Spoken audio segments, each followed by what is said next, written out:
Good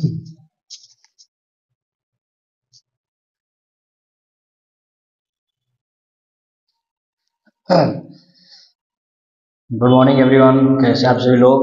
आपका बहुत बहुत स्वागत है हमारे यूट्यूब चैनल पर शिव उपाध्याय बाल क्लासेस में। स्टूडेंट, आज हम लोग बात करने वाले हैं क्लास 10 का अगला लेक्चर देखेंगे, जिसमें हम लोग बात करेंगे ट्रांसपोर्टेशन, जिसमें मिनरल्स का ट्रांसपोर्टेशन होगा, जिसमें फ्लूइड का होगा। ऐसे तमाम चीज हम आज देखने वाले हैं, जिसमें आपको देखने को मिलेगा ब्लड क्या है, देखने को मिलेगा आपको प्लाज्मा क्या है, प्लाज्मा में जो आरबीसी में बात करेंगे क्या है, डब्ल्यूबीसी क्या है, प्लेटलेट्स क्या काम करता है, ऐसे इसमें पंपिंग सिस्टम क्या है जिसको आप हार्ट कहते हैं, जो कभी रेस्ट नहीं करता है। जिसमें आज आप देखने वाले हैं कि जो हमारी ब्लड वेसल्स होती हैं, जिसमें ब्लड बहती है, नसें होती हैं, उनकी चर्चा होगी। यानी हम आर्टरीज की बात करेंगे आज, कैपिलरीज की बात करेंगे, ठीक है ना, वेन्स की बात करेंगे। There is so many word you will listen to here. So now हम लोग आज बात करने वाले हैं, तो आपको मैं बताता चलता हूं कि हमारा बहुत ही जल्दी एक फाउंडेशन बैच आने वाला बेटा। आप लोग जल्दी से जल्दी इसको वन के फैमिली की तरफ लेकर चलिए, जिससे हम लोग एक फाउंडेशन बैच चला रहे हैं। बिल्कुल बेसिक से लेकर चलेंगे, एनसीईआरटी बेस्ड पर रहेगा और वो आपको पढ़ने में बहुत ही उसमें इंटरेस्ट होगा, बहुत ही मजा आएगा, सारे कॉन्सेप्ट क्लियर होंगे, साथ ही साथ बहुत सारे पीवाईक्यू इसमें अवेलेबल रहेंगे। तो आप लोग उसको सपोर्ट करिए। आइए हम लोग आज बात करते हैं, ट्रांसपोर्टेशन की बात करते हैं यहाँ पर।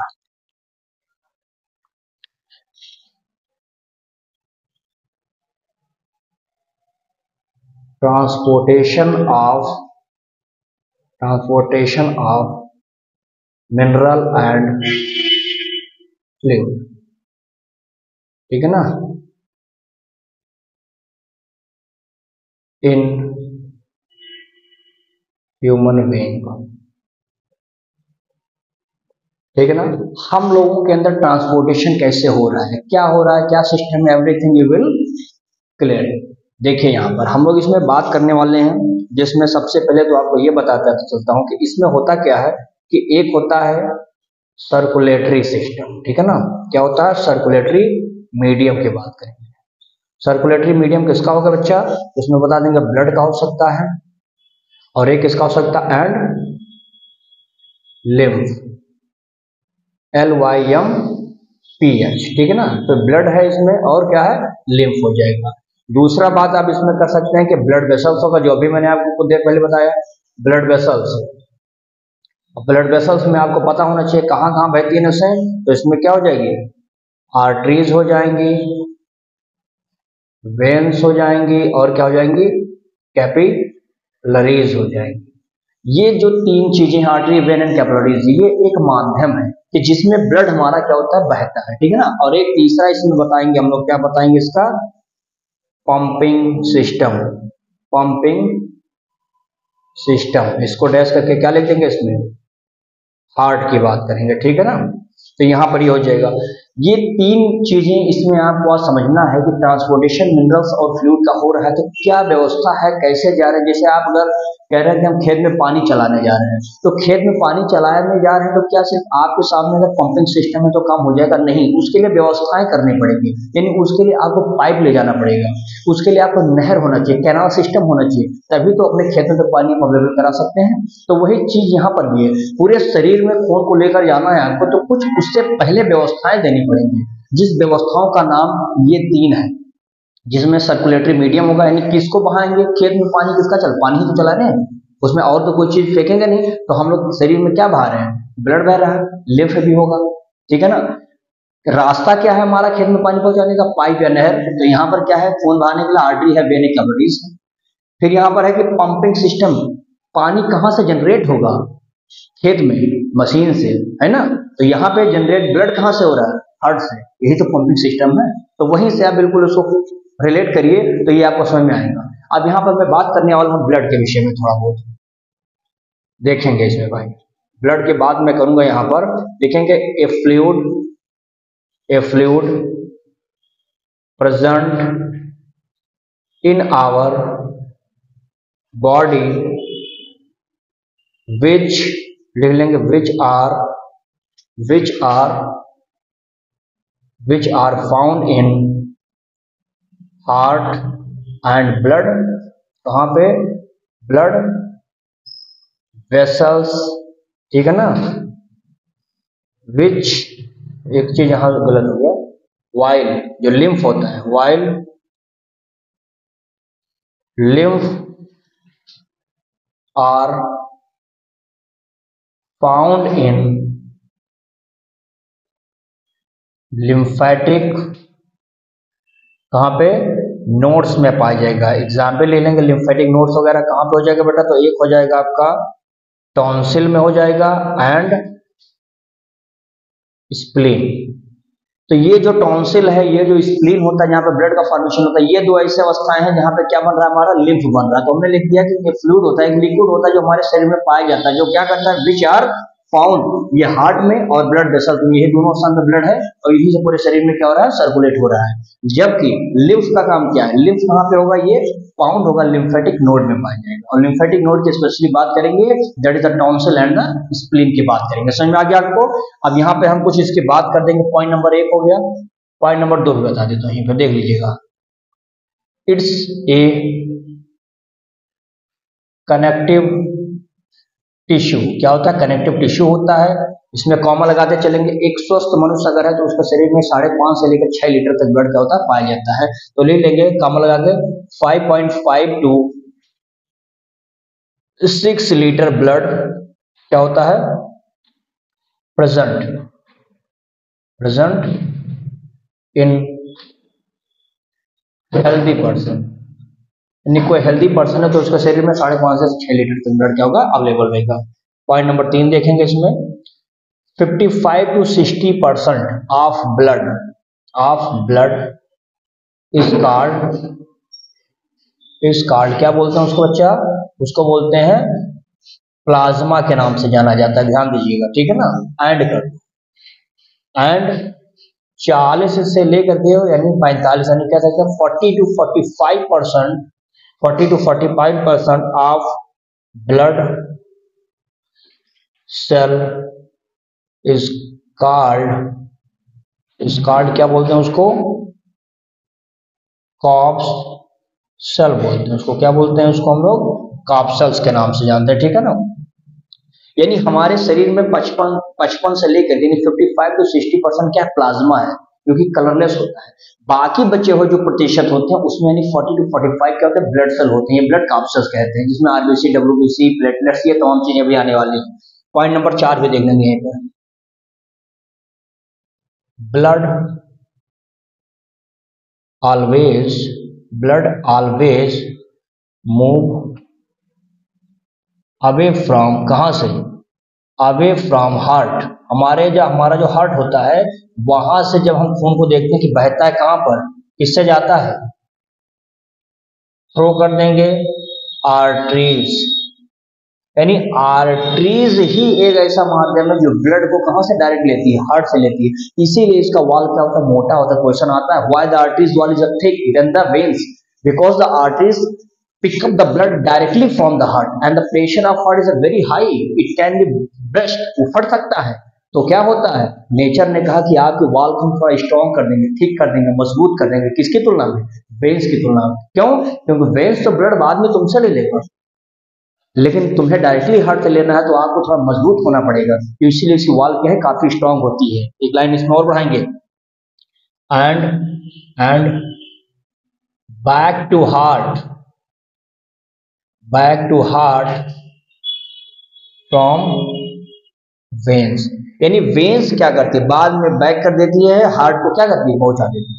तो इसका इतना काम होता है। इसको जल्दी से आप स्क्रीनशॉट लीजिए, फिर मैं अगला बात।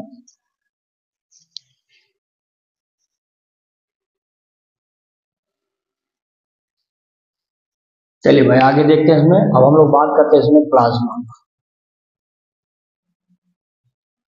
ये वही प्लाज्मा जो भी आपने कुछ समय पहले क्या पढ़ा था इसमें, कि लगभग ब्लड में 55 से लेकर 65% तक जो होता है उसी को प्लाज्मा कहते हैं। तो उसी प्लाज्मा की बात करेंगे यहाँ पे। तो इसमें ले लेंगे बेटा, इट इज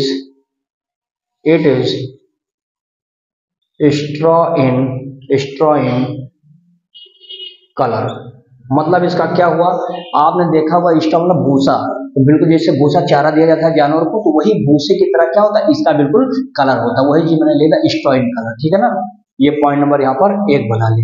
अगले पॉइंट की बात हम करने वाले हैं इसमें, फिर ले लेंगे it is contain 90 to 92% of water. ये इंपॉर्टेंट बात है। लगभग प्लाज्मा में 92 से लेकर के 90 से 92% तक क्या पाया जाता है, वाटर ही होता है इसमें। वही चीज मैंने यहाँ पर लिख दिया है कि इट इज कंटेन 90 to 92% आप क्या इसमें वाटर पाया जाता है, वो चीज वहां पर हम लिख देंगे। फिर लिख लेंगे कुछ इसमें और बता देंगे, इनऑर्गेनिक साल्ट, लगभग इनऑर्गेनिक साल्ट हो जाएंगे।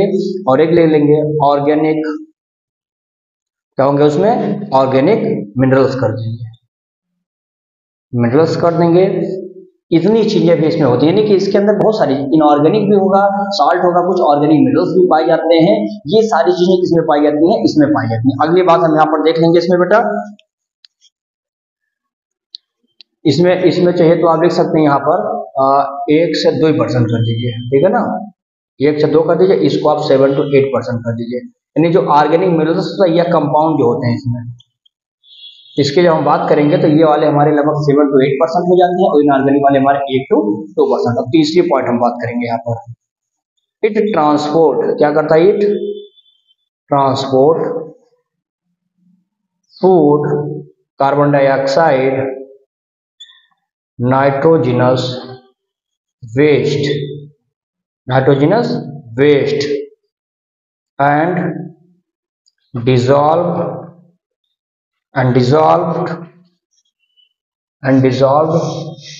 फॉर्म कर दीजिए। यानी ये जो चीजें कर रहा है, यानी कि ट्रांसपोर्ट किसका कर रहा है, ये फूड का कर रहा है, कार्बन डाइऑक्साइड कर रहा है और नाइट्रोजिनस वेस्ट हो रहा है। यानी जो शरीर में वेस्ट होते हैं, नाइट्रोजिनस वेस्ट होते हैं, उनको ये डिजॉल्व फॉर्म में क्या करता है, इनका काम पता है ट्रांसपोर्ट करने का काम करता है। तो ये इंपॉर्टेंट हो गया। अगली बात हम इसमें लिख लेंगे, चौथी पॉइंट करेंगे, three cellular elements are found in, कहां पे, found in plasma of blood. Blood का जो प्लाज्मा होता है उसमें 3 एलिमेंट्स पाए जाते हैं। मैं उसका नाम लिख देता हूं यहाँ पे, पहला लिख देता हूं यहाँ पे रेड ब्लड कॉर्पसेल्स, ठीक है ना, या सेल बोलते हैं, इसका पूरा शॉर्ट फॉर्म होता है आरबीसी होता है, या इसी का नाम और होता है, यहाँ पर ध्यान दीजिएगा, इरिथ्रोसाइट के नाम से जानते हैं, ठीक है ना। दूसरा बात आप करेंगे व्हाइट ब्लड, वही चीजें हो जाएंगी यहाँ पर डैश कर देंगे, यहाँ पे लिख देंगे क्या, WBC, और इसका दूसरा नाम क्या होता है, ल्यूकोसाइट हो जाएगा। और यहाँ पर एक तीसरा हो जाएगा जिसका नाम होता है प्लेटलेट्स। ये ब्लड क्लॉटिंग में मदद करता है, जिसमें अभी देखेंगे कुछ स्पेशल टाइप के यहाँ पे क्या बनेंगे, प्लास्टोसिन बनेगा, या इसमें फाइब्रोनोजिन नाम का एंजाइम होगा। ये प्रोटीन वगैरह पाए जाते हैं जिससे ब्लड को क्या करते हैं, क्लॉटिंग करने में मदद करते हैं। अब यहाँ पर अगर मैं आरबीसी की बात करता हूँ, पहला जो आरबीसी दिया, अगर मैं इसकी चर्चा यहाँ पे कर लेता हूँ तो ध्यान से देखेंगे, लिख देंगे। इसका शॉर्ट फॉर्म क्या होता है बच्चा, इसको इरिथ्रोसाइट कहते हैं। पहला काम तो ही बता दीजिए, एक चीज और बता दीजिए, ये क्या होते हैं, जी न्यूक्लिएटेड होते हैं। बस शॉर्ट फॉर्म में ई न्यूक्लिएटेड का अर्थ होता है क्या, जिसमें न्यूक्लियस ना पाया जाता। एक्सेप्ट 2 ऐसे जानवर हैं, यहाँ लिख लो चाहो तो, आपको और कॉन्सेप्ट क्लियर होगा। एक्सेप्ट एक होता है कैमल, ठीक है, और एक होता है लामा। तो 2 ऐसे एग्जाम्पल, ऊंट और लामा, जिसके आरबीसी में न्यूक्लियस होता है, एंड रेस्ट और सब में क्या होता है, वो इन्यूक्लिएटेड होता है। तो ये सबसे इंपॉर्टेंट पॉइंट आपका बन जाता है कि यहाँ पर ये होता है, इसमें नहीं होता है। फिर देख लेंगे इसमें ये कैसे होते हैं, तो इसमें बता देंगे ये डिस्क लाइक, कैसे होते हैं, डिस्क लाइक, यानी ऐसे। पेरिफेरल रीजन जो बीच वाला फ्लैट हो गया, और पेरिफेरल वाला क्या है, चपटा है और मोटा है, थिक है। इसी वजह से क्या होता है कि जब ये बाहर का चपटा और थिक हो जाता है तो सरफेस एरिया बढ़ा देता है, किस लिए, ताकि पिकअप करने के लिए ऑक्सीजन को। ऑक्सीजन पिकअप क्यों कर पा रहा है, because it has a haemoglobin, और जब हीमोग्लोबिन इसके पास है तो ऑक्सीजन को पिकअप कर लेगा, ऑक्सी हीमोग्लोबिन बना देगा, और जब ये कार्बन डाइऑक्साइड को भी ही रिलीज कर देता है तो ये वहां पर अलग हो जाता है। तो ये चीजें मैं आपको बता रहा हूँ कि डिस्क लाइक होता है। फिर उसके बाद में यहाँ बता देंगे, लिख लो चाहो तो यहाँ पर ऐसे, फ्लैट इन मिडिल, कहाँ पे, मिडिल में फ्लैट होता है, एंड पेरीफरी देखेंगे इसका, किनारा किनारा जो होता है, पेरीफरी का सरफेस कैसा होता है, थिक होता है एंड राउंड होता है। ये समझ में आ गया कि बाहर का एरिया थिक है, राउंड है, और बीच में कैसा एरिया बन जाएगा हमारा, जो मैंने आपको बताया है उस तरह का। तो ये हमारा डिस्क लाइक होता है, जो सरफेस एरिया को क्या करता है, बढ़ा देता है, तो इसमें लिखने की जरूरत नहीं है। एक लाइन और ले लेंगे, इट हेल्प इसमें इन O2 ट्रांसपोर्टिंग करते हैं, क्यों, क्योंकि पास क्या होता है, हीमोग्लोबिन होता है, हीमोग्लोबिन। देखो ये दो शब्द से बना, हीम में से होता है आयरन, ग्लोबिन एक प्रोटीन हो जाता है, तो इसमें आयरन नामक एलिमेंट भी क्या होता है, पाया जाता है, भी ध्यान रखिएगा। एक लाइन और इसमें देख लेंगे, इसमें बता देंगे कि 90 से लेकर के 120 जो इसका लाइफ साइकिल होता है, यानी लाइफ स्पेन अगर पूछा जाता है तो आप क्या बता सकते हैं, लगभग 90 टू 120 डेज लाइफ स्पेन आपका आरबीसी होता है, ठीक है ना। फिर एक लाइन और लिखेंगे, इट कंटेन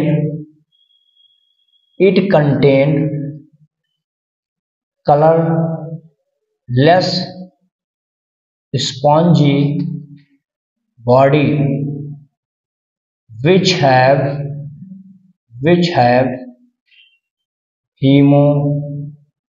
हीमोग्लोबिन, उसको क्या नाम दिया जाता है, हीमोग्लोबिन कहा जाता है। तो मैंने बता दिया ना, इसके पास एक कलरलेस स्पॉन्जी बॉडी होती है, उसके पास क्या होता है, हीमोग्लोबिन होता है। एक पॉइंट और इसमें समझ लेंगे, हीमोग्लोबिन इज रेस्पिरेटरी पिगमेंट्स, ये ध्यान दीजिएगा, यही हमारा haemoglobin as a respiratory pigment की तरह क्या करता है, एक्ट भी करता है। क्यों, क्योंकि ध्यान से देखेंगे, यहाँ पर एक लाइन और यहाँ मैं बढ़ा देता हूँ, हीमोग्लोबिन ये हो गया हमारा, ठीक है ना।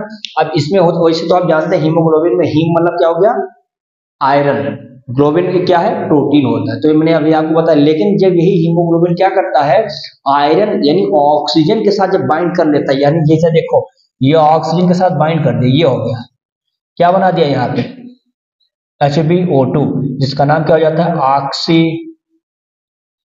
हीमोग्लोबिन। ये बात समझ में आ रही है, when the haemoglobin are bind with the oxygen to form the oxy haemoglobin. समझ में आ गया बात यहाँ तक। तो इसको आप काम करेंगे, जल्दी से इसका सॉल्व कीजिए।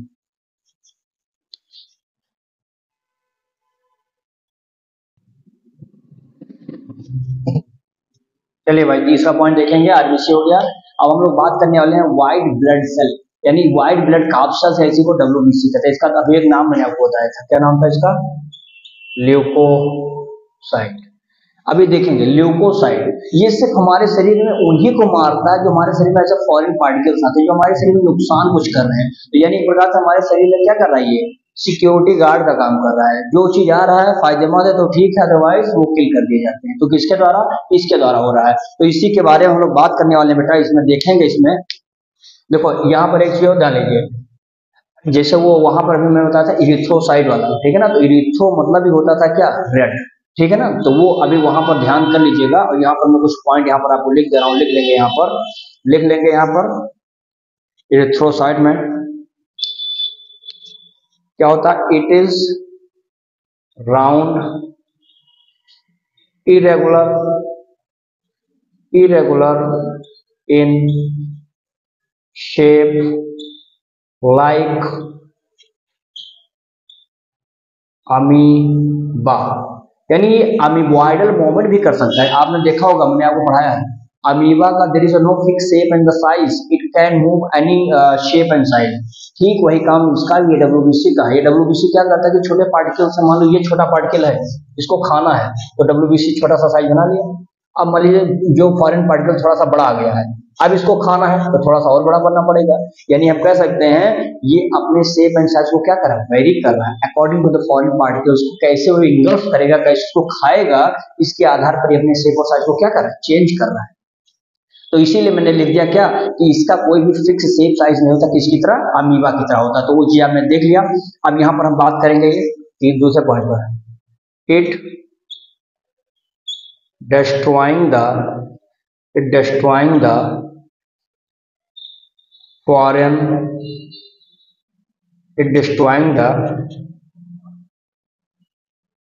foreign particles, स्पेशली ध्यान दीजिएगा बैक्टीरिया की मैं बात करूंगा यहाँ। बैक्टीरिया वगैरह अगर बिना पूछे परमिशन के एंट्री कर गए हैं तो फिर उनके लिए दिक्कतें रहता है। ये क्या करता है, उसको मारने का काम करता है। फिर देखेंगे यहाँ पर ये कैसे होते हैं, न्यूक्लिएटेड होते हैं, ठीक है ना। अच्छा, ये जो बैक्टीरिया को मार रहा है इसका प्रोसेस होता है, भी चाहो तो लिख लो, बाई फैगोसाइटोसिस। अच्छा देखो, जब सेल कभी भी किसी चीज को एज अ लिक्विड फॉर्म में खाते हैं तो पिनोसाइटोसिस कहते हैं। जब इसको एज अ सॉलिड पार्टिकल में इंगल्फ करती है, खाती है, तो that is called as the phagocytosis. तो वहां पर मैंने लिख दिया कि बैक्टीरिया को मारना कैसे होगा, फैगोसाइटोसिस के माध्यम से होता है। तो वही चीज मैंने वहां पर इसको लिख दिया, ध्यान से देखिएगा। अगले पॉइंट में हमने लिखा कि ये कैसा होता है, इट इज न्यूक्लिएटेड होता है, ठीक है ना। यानी हम कह सकते हैं it different to our body from किससे, फ्रॉम माइक्रो ऑर्गेनिज्म। यानी जो माइक्रो ऑर्गेनिज्म होते हैं उससे क्या करता है, ये हमारे शरीर को सुरक्षा देने का काम करता है। ध्यान से देखेंगे, फिर लिख देंगे चौथा, it form antibody which neutralize or kill to germs। यानी हम कह सकते हैं, यानी इसको मैंने कहा कि ये किसी भी जर्म्स को मारने के लिए जिम्मेदार होता है। और इसका लाइफ साइकिल ध्यान दीजिएगा, लगभग 6 से 7 दिन मानते चाहिए, 6 से 7 दिन इसका काम होता है। इसका लाइफ स्पेन माना जाता है, लाइफ स्पेन होता है, ठीक है ना। फिर बता देंगे इसके पास क्या कमी होती है, लैक ऑफ कलर। यानी इसके पास क्या नहीं होता है, कलर नहीं होता है। जब कलर नहीं होता तभी तो ये हमारा व्हाइट होता है, कलर होता तो फिर वो रेड ब्लड सेल की तरह नहीं हो जाता। तो ये चीजें होती है। इसमें तीसरा देख लेंगे, दूसरा तो आपने देख लिया, तीसरा देखेंगे जिसका नाम होता है प्लेटलेट सेल्स, ठीक है ना। अब देखेंगे, इसमें लिख लेंगे पहला बात, क्या होता है, ये कलरलेस होता है, ओवल होते हैं, राउंडेड होते हैं, ये फ्लोटिंग होते हैं। कहाँ पे, फ्लोटिंग इन द ब्लड में तैरते रहते हैं, ठीक है ना। होते कैसे हैं ये, तो बता देंगे इन्यूक्लिएटेड होते हैं। यानी इनका अपना भी जो है, इनके पास न्यूक्लियस नहीं होता, इन्यूक्लिएटेड होते हैं, ठीक है ना। अगली बात यहाँ पर देखेंगे बच्चा, it help in blood clotting. किसमें मदद कर रहे हैं ये लोग, ब्लड क्लॉटिंग में, खून का थक्का जमाने में ये लोग हेल्प करते हैं, ठीक है ना। क्यों, अभी बताएंगे आपको, फाइब्रिनोजेन वगैरह इसमें पाए जाते हैं। तीसरी बात इसमें लिख देंगे, it released a chemical called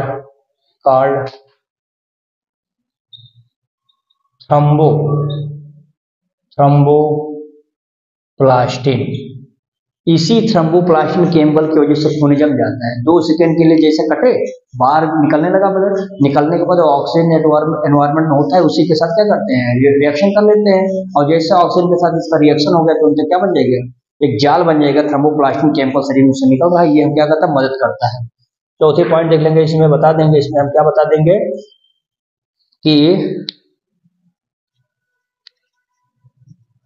thromboplastin, चाहो तो उसमें आगे बढ़ा दीजिए जाके पता रहे क्या काम कर रहा है। विच इनिशिएट, क्या करता है ये, which initiate the process of clotting, ठीक है ना। यही एक ऐसा प्रोसेस करता है, क्या ये जैसे केमिकल निकलता है, जैसे इनिशिएट हो जाता है क्या, क्लॉटिंग करने का प्रोसेस। और इसमें चौथा पॉइंट लिख लेंगे बेटा, कौन सा प्रोटीन का नाम, फाइब्रिनोजेन, ठीक है ना, ये भी निकलता है। फिर इसमें एक चीज ध्यान रखिएगा, इनमें 2 प्रोटीन का नाम बताता हूँ, फाइब्रिनोजेन होता है, एक होता है हिपैरिन। तो तो देखिए हिप फाइब्रिनोजन कहता है कि शरीर में अगर कट गए बाहर तो जाओ वातावरण में ऑक्सीजन उसके साथ कंबाइन करके आप क्या बनाइए, ब्लड को कोगुलेट करिए। यानी ये कोगुलेट करवा रहा है, ये भी कोगुलेटिंग यानी क्लॉटिंग में भी मदद कर रहा है। कहाँ पे, आउटसाइड में। ये क्या कर रहा है, एंटी कोगुलेट है, ये एंटी कोगुलेट होता है इनसाइड बॉडी। यानी शरीर के अंदर आपका खून क्यों नहीं जम रहा है, अगर खून जम गया तो मर जाएंगे तुरंत। मैं बॉडी में हीट बनेगी नहीं, हीट बनेगा नहीं, क्योंकि खून हमारा दौड़ ही नहीं रहा है, जमा हुआ है तो आदमी खत्म हो गया। इसीलिए हिपैरिन हमारा एंटी कोगुलेट होता है, शरीर में खून को जमने नहीं देता है। तो उसके लिए जिम्मेदार कौन सा हो जाएगा, हमारा ये वाला हो जाएगा। तो ध्यान दीजिएगा, इसका बहुत इंपॉर्टेंट ये है। तो इसका स्क्रीनशॉट लीजिए, फिर इसका हम वर्क बताते हैं।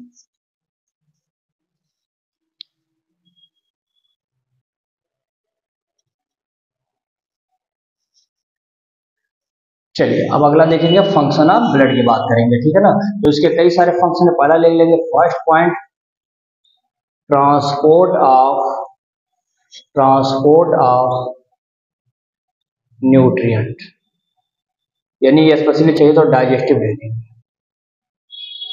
डाइजेस्टिव फूड, ठीक है ना।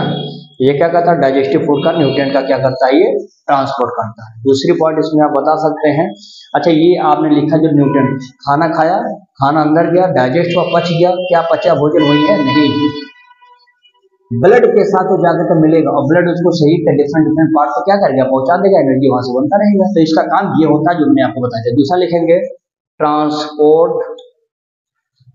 Transport of respiratory gases. भाई यही हीमोग्लोबिन है, ऑक्सीजन को पकड़ लेता था, पिकअप करता था, शरीर के डिफरेंट ब्लड भाग में क्या करता था, ब्लड के माध्यम से पहुंचा देता था। तो कहीं ना कहीं रेस्पिरेटरी गैसेस, स्पेशली आप रेस्पिरेटरी गैसेस में O2 और CO2 की बात करते हैं, ठीक है ना। तीसरी बात यहाँ पर जैसे देखिए, अगर ये हीमोग्लोबिन मिल गया O2 के साथ, क्या बनाता था यहाँ पे, HbO2, नाम क्या होता था, ऑक्सी हीमोग्लोबिन बनाता था, ठीक है ना, ये ऑक्सी हीमोग्लोबिन बनाता था। अब यही अगर Hb हमारा CO2 के साथ मिल जाए तो भी कुछ बनाता था, नाम था याद करिए, कार्बा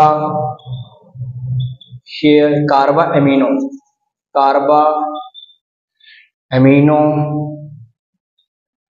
हीमोग्लोबिन। ये ध्यान देना, जब ऑक्सीजन बाइंड करता है that is called as the oxy haemoglobin, when the carbon dioxide bind with the haemoglobin that is called as the carbamino haemoglobin. It is very important, can be come in the exam as a PYQ में आ सकता है, तो ये ध्यान दीजिएगा। तीसरी बात इसमें लिख देंगे, ट्रांसपोर्ट ऑफ वेस्ट प्रोडक्ट। जो वेस्ट प्रोडक्ट होता है उसका क्या होता है, ये ट्रांसपोर्ट होता है। चौथी बात ले लेंगे, transport of body secretion that is the hormones. अब आप याद कीजिए, हमारे शरीर में एक हार्मोन बहुत है, चाहे वो पेनक्रियाज से हो, चाहे वो एड्रिनल ग्लैंड से निकलने वाला हो, है ना, चाहे वो बाइल हो, ये बहुत सारे हार्मोन शरीर में निकल रहे हैं। इन हार्मोन्सों को भी तो शरीर में अलग अलग स्थानों पर चाहिए जाना ही जाना। तो जब शरीर में डिफरेंट भाग तक हार्मोन्स ले जाना होता है, it is a chemical which secrete in the very small quantity in the blood and the blood can be circulate in the whole body of the human. Clear है ना। तो इसी हार्मोन से, इसी केमिकल को क्या करता है, पूरे शरीर में सर्कुलेट करने का काम, ट्रांसपोर्ट करने का काम कौन कर रहा है, इसमें ब्लड का काम है, ठीक है ना। आगे देखेंगे, पांचवा point, it regulate the body temperature. अब आपके टेम्परेचर को, बॉडी टेम्परेचर मैनेज यही कर रहा है। अभी आप देखिए गर्मी बहुत हो गई है, बनियान बन के घूम रहे हैं मस्त, कोई दिक्कत नहीं है ना, हमको मरे थोड़े ना जा रहे हैं कि गर्मी से मर जाएंगे, नहीं मर रहे हैं। ठंडी आ गया, ठंडी में चाहे जितनी ठंडी आ गया कोई दिक्कत नहीं, हमारे पास there is so many clothes, हम पहनेंगे उसको, कपड़ा जैकेट स्वेटर पहनेंगे, दिक्कत नहीं है। लेकिन जो पहने हैं उससे तो आप राहत पा रहे हैं बाहर से, लेकिन शरीर के इंटरनल भागों में भी कहीं ना कहीं आपको प्रोडक्ट चाहिए ना। तो उसके लिए ब्लड है, ब्लड सर्कुलेट करता रहता है, जब ब्लड दौड़ता है तो हमारे शरीर के टेम्परेचर को मेजरमेंट नहीं कहता, मैनेज करता है। जिससे हम क्या करते हैं, अपने आप को सिकोड़ लेते हैं, अपने आप के अंदर गर्मी जो हीट रहती है उस हीट को एज ए इंसुलेटर बॉडी बना लेते हैं और शरीर को इधर उधर ताप क्या करते हैं, बैलेंस कर देते हैं। तो इसी ताप को बैलेंस करने के लिए कहीं ना कहीं हमारे लिए रेगुलेट करने के लिए कौन जिम्मेदार है, ब्लड जिम्मेदार है। ध्यान दीजिएगा, छठा पॉइंट बताएंगे यहाँ पर, it maintains the pH. PH, अब आप जानते हैं कि शरीर का पीएच क्या होता है, जैसे एक मेजरमेंट होता है, मैं आपको बता देता हूँ, 1 है, 2 होता है, 7 होता है या 14 तक होता है। 14 7 से पहले है तो भी इसका क्या होता है, एसिडिक के रूप में आ जाता है, 7 पे है न्यूट्रल में आ जाता है, बाहर गया बेसिक में आ जाता है। तो ये जो पीएच होता है, इस पीएच को भी मैनेज करने का काम कौन कर रहा है, इट मेंटेन द पीएच। जैसे यहाँ पर एक होता है plasma protein, plasma protein are, कैसा होता है ये, एम्फोटेरिक नेचर का होता है, ठीक है ना। यानी इसी के लिए इसको हम लोग बफर के नाम से जानते हैं, ये भी ध्यान दीजिएगा। तो ये हमारा जो प्लाज्मा प्रोटीन होता है एम्फोटेरिक होता है, यानी दैट इज अ बफर होता है। यानी पीएच को मैनेज करने का काम कौन कर रहा है, ब्लड ही कर रहा है। एक इसमें 7वां पॉइंट लिख लेंगे, वाटर बैलेंस करने में भी इसका बहुत बड़ा योगदान होता है। अब शरीर में पानी है, पानी कितना चाहिए, क्या चाहिए, कब चाहिए, किस लिए चाहिए, ये सारी चीजें ब्लड क्या करता है, मैनेज करने का काम करता है, वाटर बैलेंस करता है। 8वां पॉइंट लिख लेंगे, इट प्रिवेंशन ऑफ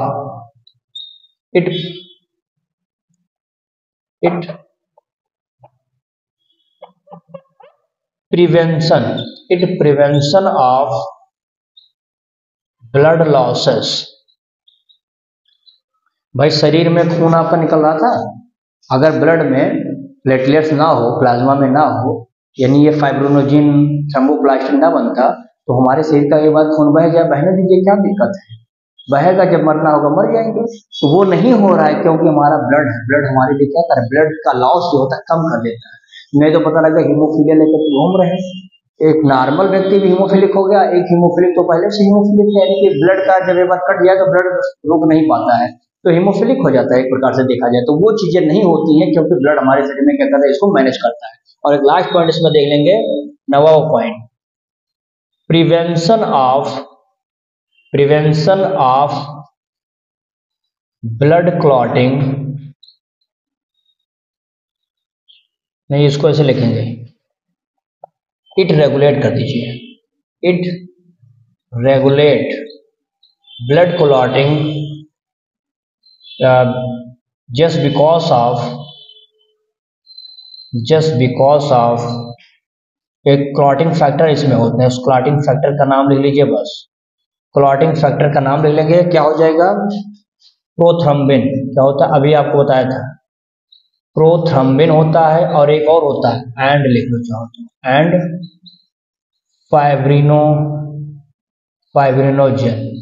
तो ये और ये प्रोथ्रम्बिन, ये दो ऐसे हमारे क्लॉटिंग फैक्टर होते हैं जिनकी वजह से हम क्या करते हैं, ये सब क्लॉटिंग हमारा रुक जाता है, क्लॉटिंग बन जाता है, खून बहता नहीं है, यानी ब्लड लॉस में कहीं ना कहीं लोग क्या करते हैं, इसको रोकते हैं, ठीक है ना। अब इसको आप लोग लीजिए स्क्रीनशॉट, फिर हम लोग शुरू करते हैं ब्लड वेसल्स की बात करते हैं। ये हमारा जो पहला वाला था खत्म हो गया है ब्लड वाले के बारे में। अब हम बात करेंगे, अगली बात करेंगे वेसल्स की बात करेंगे, यानी हम इसमें देखेंगे कि ब्लड वेसल्स क्या होता है, आर्टरीज क्या है, वेन्स क्या, कैपिलरीज क्या। तो इसका पहले स्क्रीनशॉट लीजिए जल्दी से।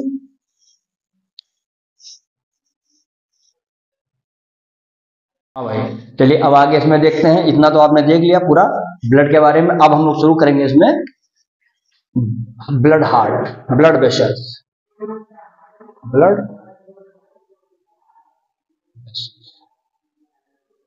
ध्यान से देखते हुए चलेंगे बेटा। ब्लड वेसल्स में पहला पॉइंट बना देंगे इसमें, इट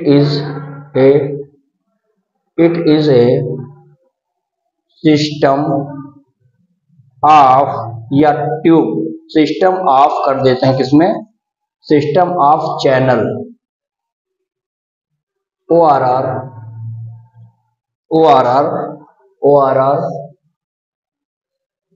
ट्यूब। इसको क्या कह सकते हैं हम लोग, ट्यूब कह सकते हैं, O R R tube, through which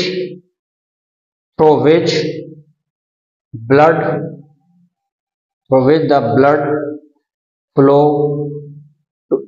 from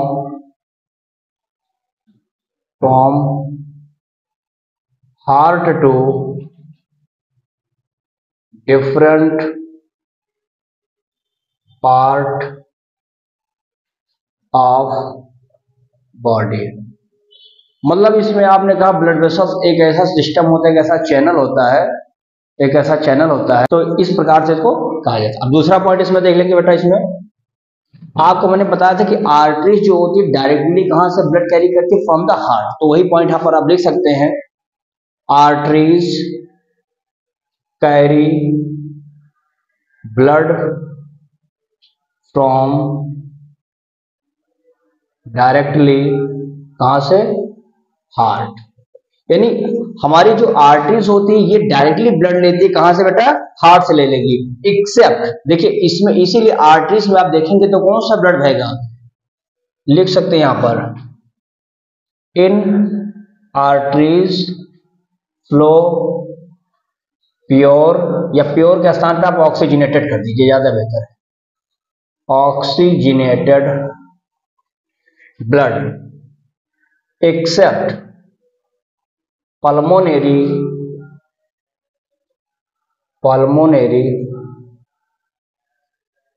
arteries. यानी पल्मोनरी आर्टरीज जो होती इसको छोड़ दीजिए, बाकी जितनी भी आर्टरीज आपको मिलेंगी सब में सब कैसा बहेगा ब्लड, प्योर ब्लड बहेगा, एक्सेप्ट द पल्मोनरी आर्टरीज। इस बात को ध्यान से देखना। थर्ड पॉइंट इसमें लिख सकते हैं, arteries has thick and elastic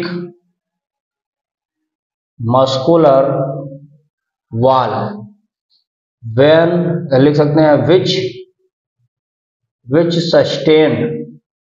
sustain the high pressure of heart। तो इस प्रकार से आप बता सकते हैं कि आर्टरीज की क्या क्या क्वालिटी होती है। आर्टरीज में हम बताते हैं ट्यूब की तरह होता है, जो कैनाल होता है जो ब्लड को फ्लो करता है, और उसके बाद में बता दिया आर्टरी कैरी करती है ब्लड को कहां से, डायरेक्ट हार्ट से करती है। फिर आपने कह दिया कि जितनी भी आर्टरीज होती हैं ऑक्सीजनेटेड ब्लड ले जाती हैं, एक्सेप्ट द पल्मोनरी आर्टरीज को छोड़ करके, क्योंकि ये इम्प्योर ब्लड ले जाएगा। फिर मैंने बताया कि आर्टरीज की थिक वॉल होती है, इलास्टिक होता है, लचीला होता है, मस्कुलर होता है, वॉल इसकी सस्टेन कर लेती है। कोई पूछे कि why the elastic wall is very thick, आप कहिए बिकॉज इट वांट, ये क्या चाहती है, सस्टेन कर लेते, it can sustain the pressure of heart blood. जो भी हाई प्रेशर के माध्यम से जो ब्लड हार्ट के द्वारा पंप किया जाता है वो डायरेक्टली कौन कैरी करता है, हमारी आर्टरी करती है, इसीलिए इसकी वॉल क्या होती है, मजबूत होती, ठीक होती है। अब दूसरी बात हम देखेंगे इसमें, कैपिलरीज की बात करेंगे इसमें, कैपिलरीज। तो पहला आपने इसमें देख लिया ब्लड वेसल्स में, ये पहली बात समझ लीजिए आपने देखा। इसमें आर्टरीज के बारे में आपने देख लिया, ये आपने देख लिया। दूसरी बात कैपिलरीज के बारे में आप जिसको कहते हैं, कैपिलरीज में 2-3 पॉइंट मैं इसमें बता देता हूं, लिख लेंगे। इट्स मस्कुलर, इट मस्कुलर ना, तो ये बहुत ही हल्के होते हैं, थिन होते हैं, इसीलिए it microscopic, it's microscopic vessels that carry blood, ये ब्लड को कैरी करते हैं कहां से, फ्रॉम आर्ट्रियोल्स, कहां से, आर्ट्रियोल्स होता है, to small veins or venules. यानी इसमें हमने देखा कि ये माइक्रोस्कोपिक वेसल्स होती है जो कैरी करती हैं कहां से ब्लड को, आर्ट्रियोल्स से। जो आर्टरी होती है वो बढ़ जाती है आर्ट्रियोल्स में, टू द स्मॉल वेन्स में जाती हैं या वेन्यूल्स में जाती हैं। ध्यान से देखेंगे, एक पॉइंट इसमें और लिख लेंगे, इसमें यहीं पे चाहिए तो दूसरा पॉइंट बना दीजिए। It's found in which tissue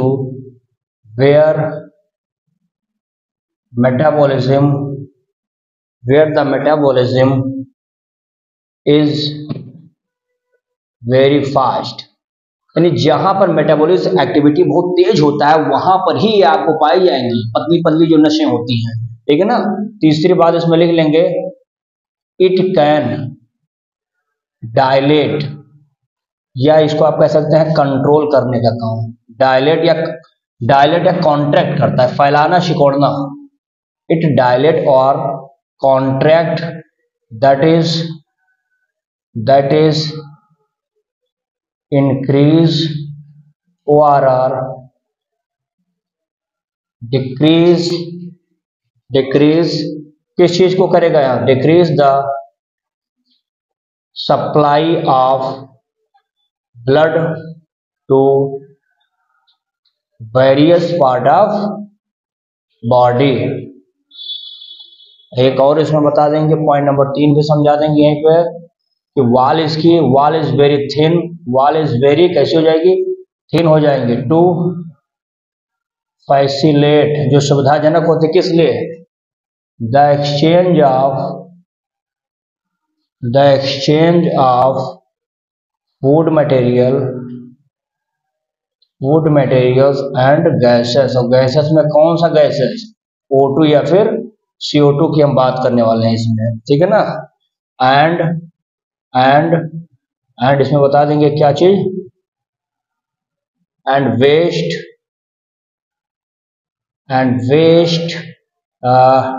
between blood and कहां से, हार्ट। तो यानी कहीं ना कहीं हम देख सकते हैं कि जो ब्लड एंड टिश्यू, यानी इसमें हम कह सकते हैं कि जो हमारी कैपिलरीज होती है बहुत ही माइक्रोस्कोपिक होती हैं, कैरी करते हैं ब्लड को कहां से, आर्टियोल से आती हैं। फिर इसमें आपने बताया कि ये फाउंड होगा सिर्फ उन्हीं स्थानों पर ज्यादा होगा जहां पर मेटाबॉलिक एक्टिविटी यानी जो शरीर में होने वाली जो क्रियाएं होती है वो जहां तेज होती है वहीं पर ये पाई जाती हैं। और ये क्या करते हैं, कंट्रोल करती हैं, यानी एक प्रकार से डायलेट फैलाती हैं, कॉन्ट्रैक्ट सिकोड़ने का काम करती हैं, यानी इंक्रीजिंग एंड डिक्रीजिंग करते हैं द सप्लाई ऑफ ब्लड। अगर आप देख लीजिए ब्लड जा रहा है किसी पाइप से, और पाइप अगर पानी जो चलता है और पाइप को कस के आप दाब दीजिए यानी उसको कॉन्ट्रैक्ट कर दीजिए, तो आप देखेंगे पानी का प्रेशर तेज हो जाएगा पीछे साइड में, और जैसे आप उसको खोल देंगे पानी तेज बहने लगेगा। तो यानी ये कॉन्ट्रैक्ट करना और इसको एक्सपेंड फैला देना, यह काम कौन कर रहा है, इसमें कैपिलरीज करती हैं। यानी कि ब्लड तेज बहेगा कि धीमा बहेगा, it's depend on the capillaries activities which are especially found in that tissue in which the metabolic activities are very fast। Clear.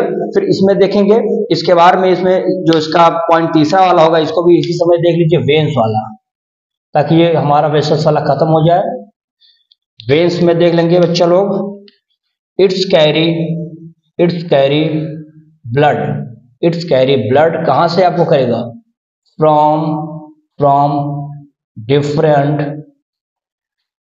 Different parts of body, कहां पर ले जाएगा, टू द हार्ट। अब डिफरेंट पार्ट ऑफ बॉडी से खून को कहां तक ले जाने का काम, हार्ट तक ले जाने का काम कौन कर रहा है, वेन्स हमारी कर रही हैं। एक पॉइंट और इसमें लिख देंगे, ऑल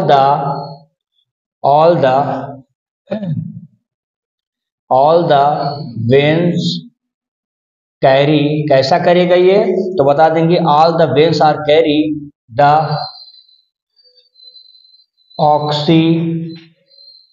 डीऑक्सीजनेटेड ब्लड एक्सेप्ट, एक को छोड़ दीजिए, एक्सेप्ट कौन वाला हो जाएगा, पल्मोनरी वेन्स। यानी जितनी भी हमारी वेन्स होंगी सबकी सब वेन्स कौन सा खून लेकर चलेंगी, डीऑक्सीजनेटेड, अर्थात उसमें CO2 की मात्रा ज्यादा होगा, सिर्फ एक को छोड़ दीजिए, पल्मोनरी वेन्स, ये कौन सा खून ले जाएगा, प्योर ब्लड को ले जाने का काम करता है, ठीक है ना। तीसरा पॉइंट इसमें लिख देंगे, वॉल ऑफ, इसके कैसी है, wall of this is thinner, बहुत ही पतली वॉल होती है, ठीक है ना। क्या होता है इसमें, सेमी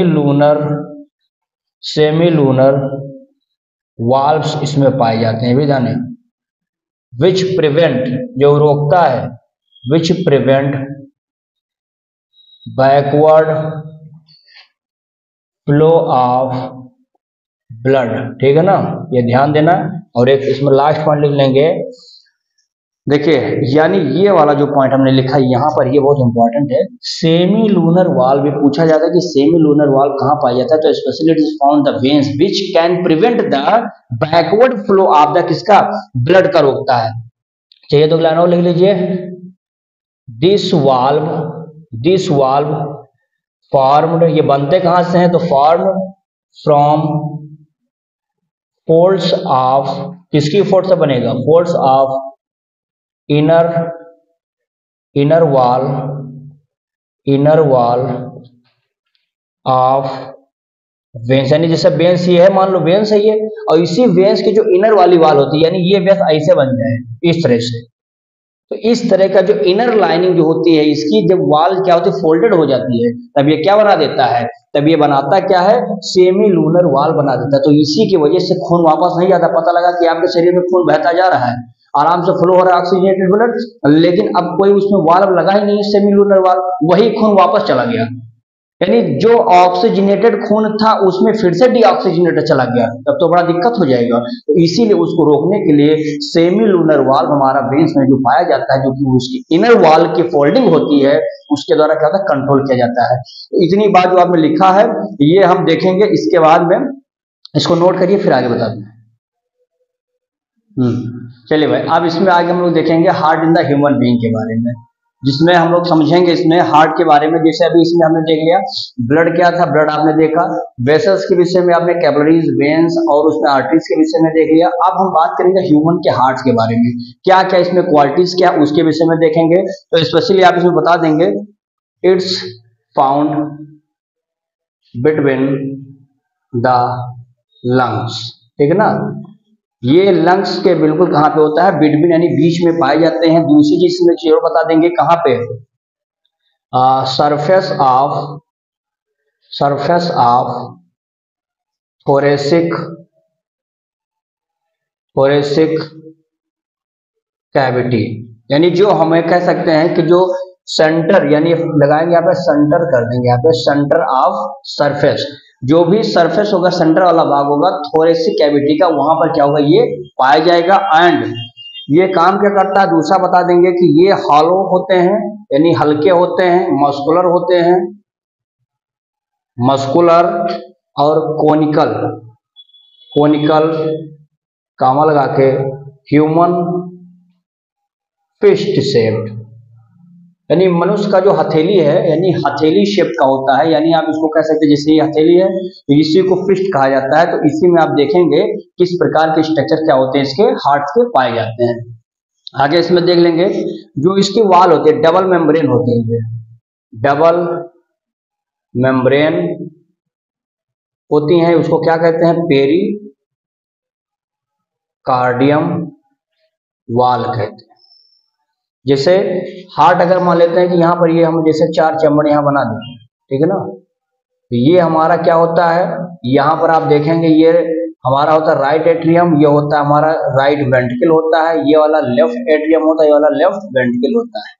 तो यहाँ पर जो ये वाल है डबल मेम्ब्रेन से जुड़ी होती है हार्ट का, और हार्ट की चारों तरफ की जो लेयर है, जो परत होती है, उसी को हम लोग क्या बोलते हैं, पेरिकार्डियम के नाम से जाना जाता है। और यह क्या होता है, 4 चैम्बर जो होता है उसमें अंदर ही उसके क्या होते हैं, पाए जाते हैं। आगे इसमें देख लेंगे, इसमें अगर हम बात करते हैं उसके एक्सटर्नली की बात करेंगे कि एक्सटर्नल स्ट्रक्चर अगर उसका बात करेंगे तो उसमें बहुत ईजी है, बता देंगे क्या, it has 4 compartment is called, उसका नाम क्या हो जाएगा, चैम्बर्ड हो जाएगा, जिसमें आप देखेंगे 2 एट्रियम होगा और 2 हमारा क्या हो जाएगा, वेंट्रिकल्स हो जाएगा, 2 वेंट्रिकल्स के नाम से हम लोग इसमें बताते हैं। फिर इसमें देखेंगे एक चीज और, जैसे ऊपर का जो होता है, ये अपर वाला भाग जो होता है, इसी को एट्रियम के नाम से जानते हैं, जो 2 लोअर होते हैं इसको 2 वेंट्रिकल के नाम से जानते हैं, यानी कि 2 upper is called as the atrium, 2 lower is called as the ventricle. तो ये तो है एक्सटर्नल, जब बाहर से आप देखेंगे तो आपको इस तरह का स्ट्रक्चर दिखाई पड़ता है। स्पेशली इसका काम क्या होता है हार्ट का, मैंने आपको बताया है कि it help as a pumping system in the body, हमारे शरीर में पंप करने का काम करता है। पंप क्या करेगा, ब्लड को पंप करने का ये काम करता है। अगली बात इसमें देख लेंगे, ये इसमें सीधा बता देंगे हम लोग, इंटरनल स्ट्रक्चर ऑफ हार्ट। जैसे ये चीज तो हमने आपको बता दिया कि बाहर से देखने पर इस तरह का स्ट्रक्चर दिखाई पड़ता है, लेकिन जब आप इंटरनल यानी अंदर की तरफ जाते हैं तो आपको क्या क्या स्ट्रक्चर्स दिखाई पड़ता है, उसी के बारे में आपको यहाँ पर मैं बता दे रहा हूँ।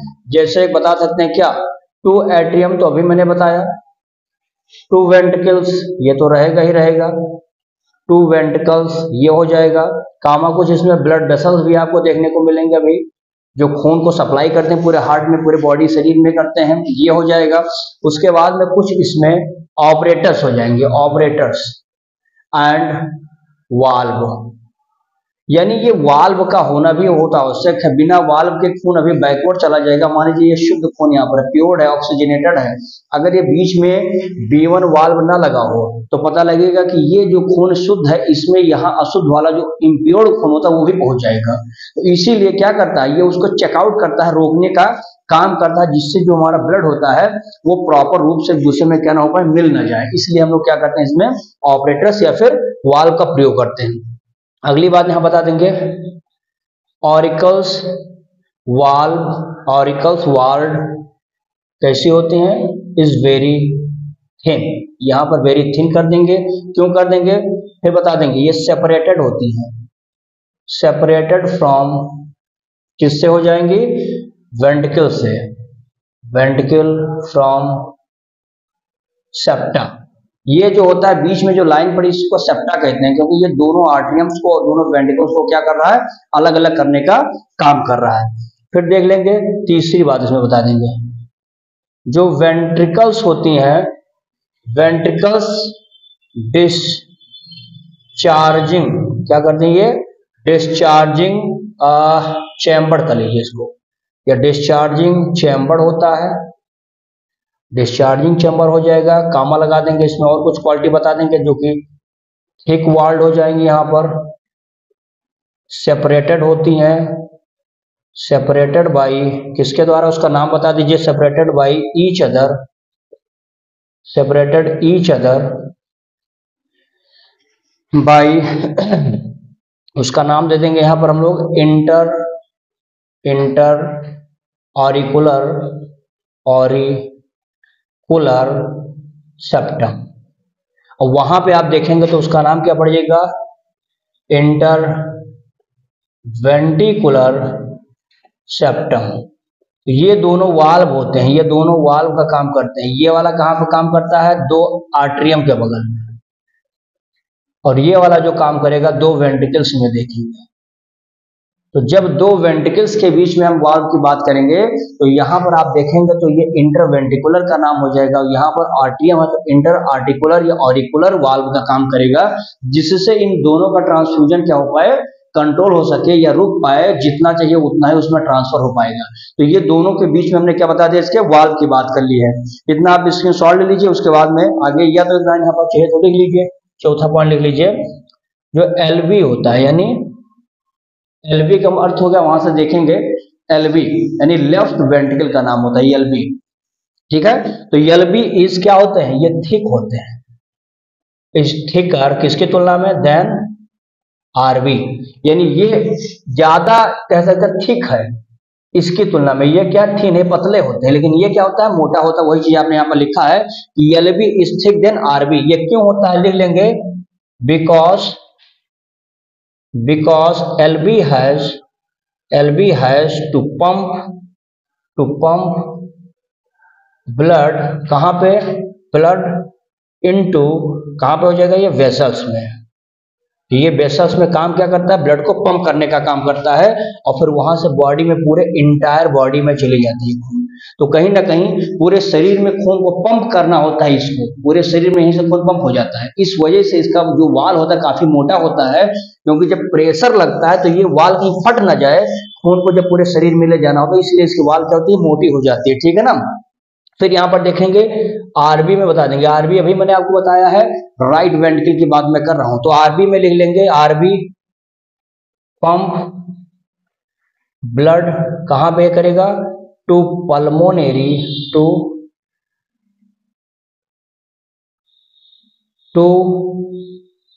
पल्मोनरी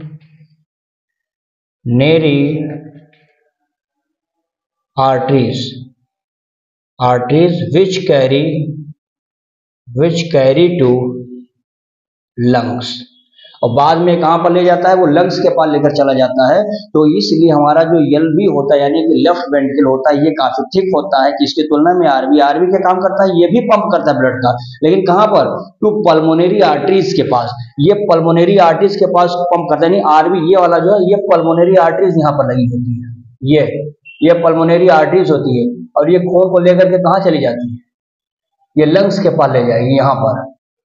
और लंग्स क्या काम करता है, इसी खून को जो कि डीऑक्सीजनेटेड होता है, अशुद्ध होता है, इसको प्योर कर देता है, वहां पे ले जाता है। क्योंकि लंग्स के पास से ले जाता है, क्योंकि जब हम आप सांस लेते हैं तो सांस लंग्स के द्वारा होता है, और लंग्स में क्या होता है कि ऑक्सीजन बाहर का इन्वायरमेंट का आता है जो प्योर होता है, और जैसे इसको ऑक्सीजन मिलता है ये तुरंत खून को शुद्ध करने का काम करता है। तो इसका इसे हिसाब लेंगे, फिर हम लोग बात करेंगे कि कौन कौन से ब्लड वेसल्स हमारे हार्ट में पाए जाते हैं, उसके बारे में बात करेंगे। सर आप इसमें सॉल्व लेंगे।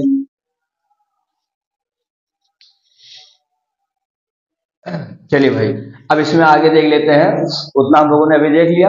अब हम लोग बात करने वाले हैं, जिस तरह से आपने ह्यूमन हार्ट्स के विषय में पूरा समझाया है, अब हम आप लोग बात करेंगे इंटरनल हार्ट के बारे में देख लिया। अब शुरू करेंगे ब्लड वेसल्स ऑफ हार्ट, यानी जो हार्ट होता है उसके अंदर जो भी वेसल्स होती हैं, कौन कौन सी होती हैं, क्या उनका काम होता है, उसके बारे में हम लोग जानेंगे। तो इसमें पहले दो पॉइंट इंपॉर्टेंट देख लीजिएगा। हार्ट हमेशा कैसा होता है, कोनिकल शेप होता है, तो क्या होता है, लगभग 300 से 400 ग्राम का होता है, ये भी बहुत इंपॉर्टेंट है, ध्यान रखिएगा इसके बारे में। अब हम बात करेंगे कितनी वेसल्स होती हैं, तो मैक्सिमम मैं बात करता हूँ यहाँ पे 4 वेसल्स की बात करूंगा, कहाँ पे, हार्ट की।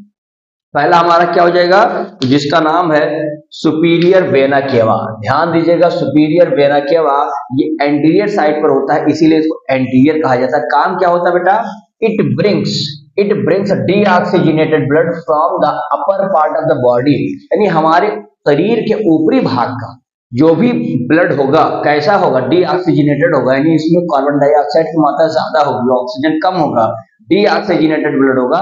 इसको कौन ब्रिंग करेगा, ये वाली करेगी हार्ट के पास, कौन, सुपीरियर वेना केवा।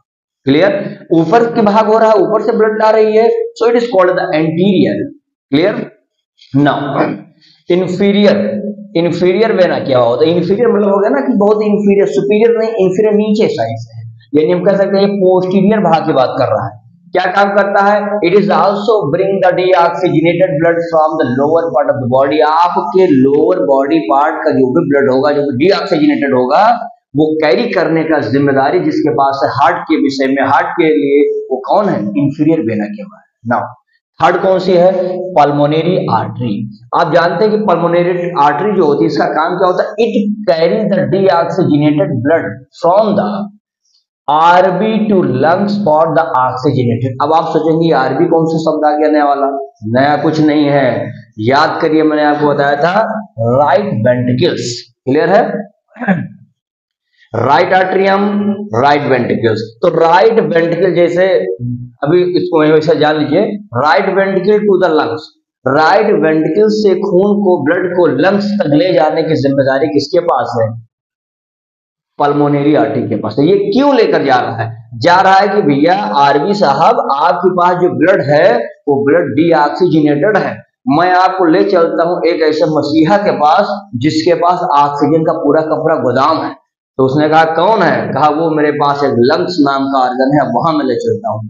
और ये लेकर के लंग्स के पास भगा, किस लिए, for the oxygenated. Now it's clear. एक चौथा इसमें है सिस्टेमिक एओर्टा। अब एओर्टा भी आ गया है, एओर्टा का काम क्या है, carries the oxygenated blood from the LV and provided the all part of the body. यानी अब यहां पर राइट वेंट्रिकल्स के पास डीऑक्सीजनेटेड ब्लड था, लंग्स के पास ले गया, किस लिए, खून को प्योर करने के लिए, ऑक्सीजनेट करने के लिए। अब खून प्योर हो चुका है, पहुंच कहां गया है, एलबी के पास। एलबी मतलब लेफ्ट वेंट्रिकल के पास। लेफ्ट वेंट्रिकल के पास खून जब प्योर पहुंचा हुआ है, अब वो कहेगा कि अब ले जाओ इसको, तुम लोग कहां भेजो, पूरे ऑल पार्टी ऑफ पार्ट्स में, यानी पूरे शरीर में ले जाइए, इसको क्या करिए, डिस्ट्रीब्यूट कर दिए। क्लियर है। अब आते हैं यहाँ पे बात करते हैं अपार्टस। जैसे यहाँ पर आप देख सकते हैं सुपीरियर वेना केवा, तो सुपीरियर वेना केवा जैसे कि यहाँ पर ये, ठीक ना, ये वाला भाग है। सुपीरियर वेना क्या क्या करता है कि बॉडी इसमें सबसे ऊपर वाली भाग जो कि वहां से क्या करेगा, खून को क्या करेगा, खींचेगा, ब्रिंग्स करेगा। और वहीं पर आप देखेंगे कि हमारे पास क्या होता है, इंफीरियर वेना क्या है, यानी ये है लोअर भाग में जो है। तो इसका काम क्या हो जाएगा, ये जो हार्ट को कहां से ले जाएगा खून, ये हार्ट को लोअर भाग से ब्लड को क्या करेगा, ब्रिंग्स करने का काम करेगा। फिर आपने देखा पल्मोनरी आर्टरीज, पल्मोनरी आर्टरीज का काम क्या होता है, देखेंगे यहां पर पल्मोनरी आर्टरी कैरी करती है डीऑक्सीजनेटेड ब्लड कहां से, राइट वेंट्रिकल से लंग्स तक, यानी ये यहां पर आ जाएगा। तो इसका अपना काम होता है कि राइट वेंट्रिकल जो होता है हमारा, उस राइट वेंट्रिकल से काम क्या करेगा कि खून को लाएगा और ला करके किसके पास छोड़ देगा, लंग्स के पास, ताकि खून हमारा कैसा हो जाए, ऑक्सीजनेटेड हो जाए। फिर वहीं पर आप देखेंगे एओर्टा, ये भी कैरी करता है लेकिन ऑक्सीजनेटेड ब्लड को लेकर आता है, ये वाला भाग जो है। तो ये ऑक्सीजनेटेड ब्लड को ला करके पूरे बॉडी के शरीर में क्या करता है, डिस्ट्रीब्यूट कर देता है। यहाँ पर आपने देखा। अब देखेंगे ऑपरेटर्स क्या है इसमें, ये ऑपरेटर्स और उसके वाल्व, कौन कौन से वाल्व लगे होते हैं जो खून को बैकवर्ड होने से रोक देते हैं। तो देखेंगे देयर आर द 4 वाल्व, कितने वाल्व हैं, हार्ट के पास 4 है। In the heart which control blood flow heart to the different part of the body, शरीर के डिफरेंट भागों तक ब्लड को सप्लाई करने के लिए और साथ ही साथ खून को बैकवर्ड होने से प्रिवेंट करने के लिए जिम्मेदारी होती है वाल्व लोगों की बात। तो ये लोग वही काम करते हैं। जैसे कौन से, पहला बताता हूं, बाइकैप्सिड वाल्व। अब आप देखेंगे कि बाइकैप्सिड वाल्व का क्या काम है, इसका एक नाम और होता है मिट्रल वाल्व। मिट्रल वाल्व कहते हैं, सिर्फ इसकी एक रिस्पॉन्सिबिलिटी है। जैसे मैं यहां पर आपको समझाने के लिए थोड़ा सा बताने की कोशिश करूंगा। जैसे मान लेते हैं कि ये हमारे पास एक छोटा सा हमने हार्ट के बारे में आपको बताने का काम किया। ये राइट साइड है, तो ये हो गया राइट एट्रियम। ये साइड कौन सा हो जाएगा, ये लेफ्ट एट्रियम हो गया, ठीक है ना। ये राइट एट्रियम हो गया। देखो ऊपर के 2 एट्रियम और नीचे के वेंट्रिकल है, तो ये राइट वेंट्रिकल हो गया। ये कौन सा हो जाएगा, लेफ्ट वेंट्रिकल हो जाएगा। इतना तो हमारा चेंबर ही हार्ट का है। अपने हार्ट में देखेंगे तो बस यही चेंबर पाई जाती है। तो देखिए इसमें काम क्या है, हमने कहा कि बाइकैप्सिड वाल्व, तो बाइकैप्सिड वाल्व कहां लगा है, RA to RB, यानी ये देखिए RA RB, इसका खून इनके पास आ जाए, इसके लिए चाहिए एक वाल्व जिसको B1 वाल्व भी कहते हैं, या तो आप इसको बोल सकते हैं क्या, बाइकैप्सिड वाल्व। तो यानी यहां से खून यहां लाना है तो आपको एक वाल्व की जरूरत पड़ेगी जिसका नाम है बाइकैप्सिड वाल्व। तो ये लगा रहता है तभी अंदर आ पाएगा। अब ये सोचें कि यहाँ का खून जो ऑक्सीजनेटर मान लीजिए था, अब यहाँ चलाया है, अब ये चाहे कि पुनः वहां पे चले जाएं, ये फाइल इनका काम नहीं हो पाएगा। क्यों नहीं हो पाएगा, क्योंकि जैसे वाल्व ब्लड को अंदर देगा, अंदर आएगा, ये वाल्व अपने आप क्लोज हो जाएगा, ऑटोमेटिक क्लोज होगा। इसीलिए तो, नहीं तो पता लगा कि खून यहाँ पर प्योर था और आप यहाँ मतलब इम्प्योर्ड खून था, ये भी ऊपर चढ़ गया, तब तो पता लगेगा आदमी के शरीर में पूरे का पूरे जहर फैल गया है, वो आदमी वैसे मर जाएगा। तो ये तमाम बहुत विशेष प्रकार के जो कार्य होते हैं उसमें जिम्मेदारी लेने का काम किसके पास है, वाल्व के पास है। तो राइट एट्रियम से राइट वेंट्रिकल के पास जो ब्लड की सप्लाई होती है, इस वहां पर वाल्व जो कंट्रोल करता है, that is called as a bicuspid. Tricuspid valve कौन सा है, RA to RB। आप देखिए RA to RB की बात, अच्छा एक चीज मैंने यहाँ गलत कर दिया, LA to LB था बच्चा, ये यहाँ की बात में कर रहा था, ये अभी हटा। अच्छा भी इसको बताता हूँ। तो यहाँ का हम लोग बोल सकते हैं B1 या फिर बाइकैप्सिड था।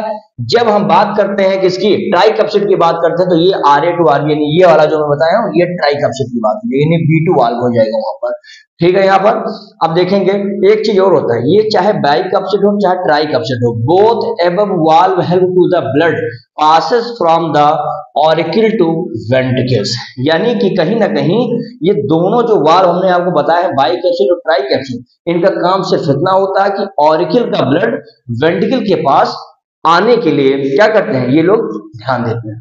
और दूसरी चीज करते हैं कि बैकवर्ड होने पर भी क्या करते हैं, रोक देते हैं, प्रिवेंट कर देते हैं, चेकआउट कर देते हैं वहां पर।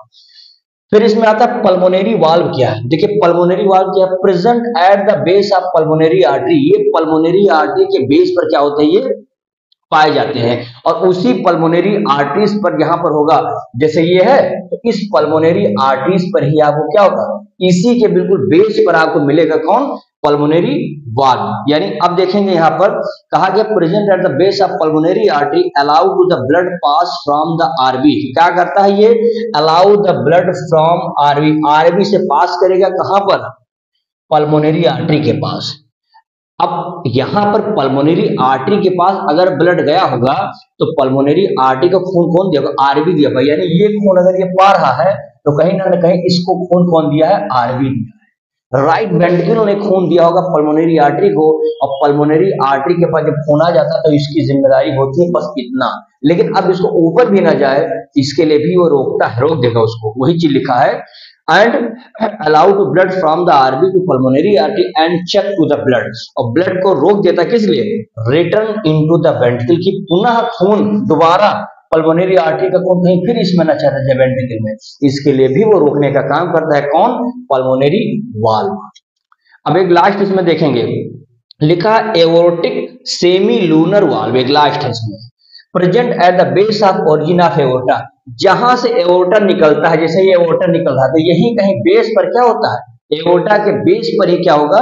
ये हमारा एओर्टिक सेमी लूनर वाल्व पाया जाता है। काम क्या करता है? ये लिखा है allow to passes from the LV to aorta, यानी कि जो इसको ब्लड मिला होगा ये एलवी ने दिया होगा। लेफ्ट वेंट्रिकल का खून कहां जा रहा है? एओर्टा के पास। जो एओर्टा कहां पर रुका हुआ है वो एओर्टा हमारा, यानी ये कह सकते हैं एओर्टिक सेमिलुनर वाल्व जो होता है वही कंट्रोल करता है एलबी और एओर्टा के बीच में खून का क्या होना? आदान प्रदान जो हो रहा है, एक्सचेंजिंग हो रहा है, has been controlled by aortic semilunar valve. ये क्लियर हो गया। And check to return the blood been to the ventricle, और ये देखता भी है कि यहाँ का खून कहीं दोबारा फिर तो वेंट्रिकल में नहीं आ रहा है, तो इसको कंट्रोल करने का काम किसके पास है? तो इसको कंट्रोल करता है कौन? एओर्टिक सेमिलुनर वाल्व, यानी इसको एओर्टिक सेमिलुनर वाल्व इसको कंट्रोल करता है। इतनी बात आपको समझ में आई होगी। अब इसमें आपको कुछ इंपॉर्टेंट 4 नोट्स में लिखाता हूं, इसको जल्दी से आप इसी सॉल्व लीजिए। अब आगे इसमें देख लेते हैं बेटा, कुछ नोट्स हमने लिख दिया है उसको जल्दी से आपको समझा देते हैं। लिखा कि ह्यूमन है, बर्ड्स होते हैं, ठीक है ना। इन दोनों के केसेस में आप देखेंगे ह्यूमन एंड बर्ड में 4 चेम्बर होते हैं हार्ट का, जिसमें 2 एट्रियम 2 वेंट्रिकल होता है। आप लोग जानते हैं, बहुत पुराना ये है। फिर हो गया एम्फीबियंस और रेप्टाइल्स, यानी एम्फीबियंस जैसे कि आप बात करते हैं किसमें? फ्रॉग्स की बात करते हैं। रेप्टाइल जो रेंगने वाले जैसे स्नेक वगैरह होंगे, इन सब में आप देखेंगे तो 3 चेम्बर होते हैं। दैट इज ये क्या होता है? 2 एट्रियम होते हैं और एक वेंट्रिकल होता है हार्ट में। ये कैसे होते हैं? कोल्ड ब्लडेड एनिमल होते हैं, यानी कि इनके बॉडी का टेम्परेचर डिपेंड करता है किस पे? एनवायरमेंट के ऊपर डिपेंड करता है। फिर हो जाएगा फिश, मछली क्या होती है? इसमें 2 चेम्बर होते हैं, यानी कि कह सकते हैं क्या? 1 atrium 1 ventricle. Is it clear? Now when the heart contract and pump the blood into the arteries, जब हमारा हार्ट कॉन्ट्रैक्ट सिकुड़ता है और ब्लड को पंप करता है कहां पर? आर्टरीज में, that condition is called the systolic pressure। and heart जब रिलैक्स करता है, यानी कि जब फैलता है heart, that allow the blood fill to the chamber, और जिससे हमारा जो ब्लड होता है चेंबर में जाके भर जाता है, उस अवस्था को क्या बोलते हैं? डायस्टोलिक प्रेशर कहा जाता है। कभी कभी इसका जो नॉर्मल व्यक्ति का जो हमारा जो सिस्टोलिक और डायस्टोलिक प्रेशर होना चाहिए, जो होता है सिस्टोलिक 120 होना चाहिए, डायस्टोलिक 80 होना चाहिए। इस प्रकार से हम लोग कभी कभी इसको मैथमेटिकल वर्ड में लिख देते हैं 120/80, इतना लिख देते हैं। डॉक्टर के यहाँ जाएंगे ब्लड प्रेशर नापने तो इजी पे नापता है 120/80, ठीक है ना। इसको लिखते हैं किसमें है? इसको लिखते हैं mmHg पे, यानी कि हम कह सकते हैं कि ये मिलीमीटर मरकरी पे नापा जाता है, ठीक है ना। उस अवस्था पे इसको क्या करते हैं हम लोग? मेजरमेंट करते हैं। और इसको जिस इंस्ट्रूमेंट से नापा जाता है उस इंस्ट्रूमेंट का नाम क्या होता है? स्फाइग्मोमैनोमीटर के नाम से जाना जाता है, ठीक है ना। स्फाइग्मोमैनोमीटर कहते हैं। और कभी कभी जब ब्लड प्रेशर बहुत ज्यादा हो जाता है, that situation is called as the hypertension.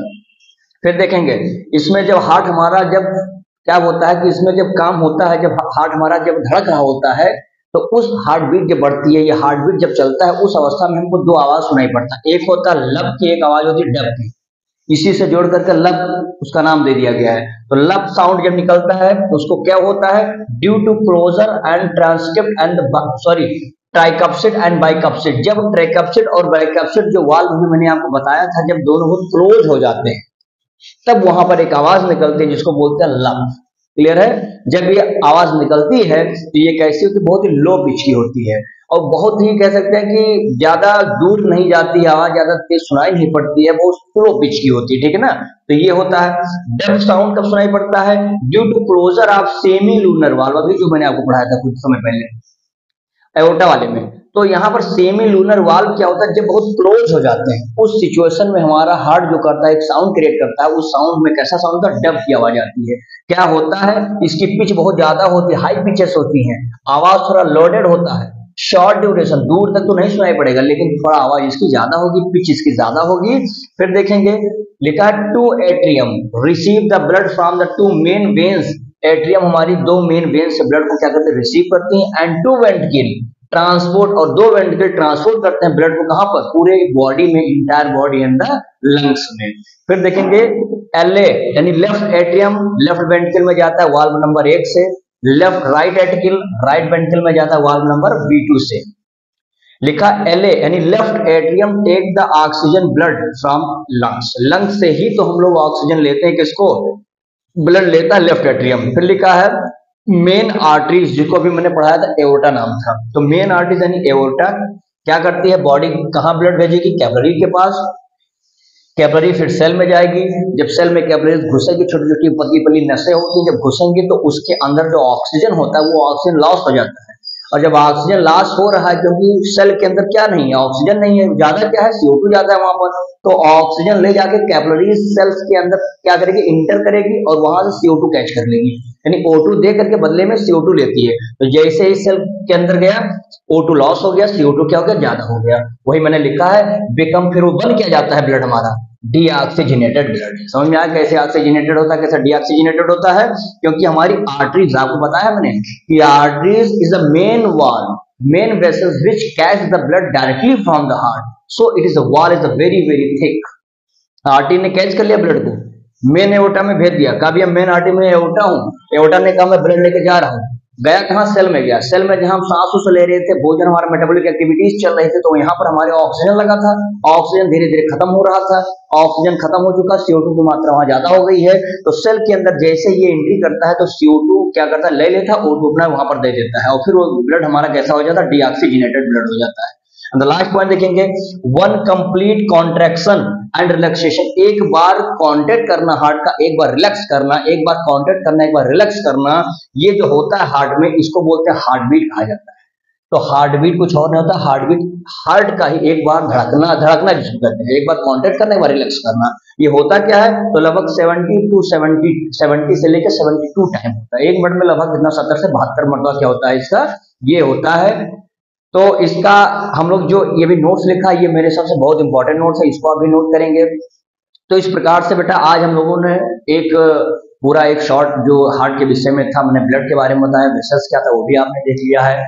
फिर वेसल्स के विषय में हमने आपको ब्लड के कंपोजिशन बताया, प्लाज्मा बताया, प्लाज्मा में RBC, WBC, प्लेटलेट्स वगैरह आप लोगों ने सारे टॉपिक्स आप देखे हैं। तो इसको बहुत ही बेहतर तरीके से आपको पढ़ाया गया है, और अगर आप ईमानदारी से इसको पढ़ेंगे तो मुझे लगता है कि 10th बोर्ड के लिए आपके लिए एक रामबाण साबित होगा ये, यदि आप इसको मेहनत ईमानदारी से पढ़ रहे हैं तो। अब इतना आप लोग देखिए, बाकी हम लोगों का एक बहुत जल्द ही, मुश्किल से 1 मार्च से हम लोग शुरू कर रहे हैं फाउंडेशन बैच, जिसमें 9 to 12 के बिल्कुल बेसिक लेवल से हम लोग शुरू कर रहे हैं पूरे क्लासेस को, जिसमें NCERT बेस्ड होगा। साथ ही में चैप्टर के बाद हम लोगों ने उसमें 50 क्वेश्चन, लगभग जो भी 100 क्वेश्चन होंगे, PYQ भी हमने रखा है, कि जिससे आप लोगों का जो आपने पढ़ा है उसका रिवीजन भी हम लोग PYQ के माध्यम से कराएंगे, कि आप नीट लेवल के एग्जाम को भी यहाँ से क्रैक कर सकते हैं, यदि आप ईमानदारी से जुड़े हुए हैं, क्लास को रेगुलर लेते हैं। तो जितने भी क्लासेस हमारे YouTube चैनल पर पड़े हुए हैं, आप लोग जाइए शिवा उपाध्याय बायो क्लासेस, वहां पर देखेंगे सारे के सारे क्लासेस आपको 10th के, 9th के, 11th के, 12th के सभी पड़े हुए वहां पर अवेलेबल हैं। ईमानदारी से वहां जाइए और पढ़िए, और ज्यादा से ज्यादा मात्रा में आप लोग हमारे चैनल को सब्सक्राइब करिए, जिससे हम लोग ज्यादा से ज्यादा परिवार में बने और जुड़ सकें, आप लोगों का फायदा हो सके। तब तक के लिए बहुत बहुत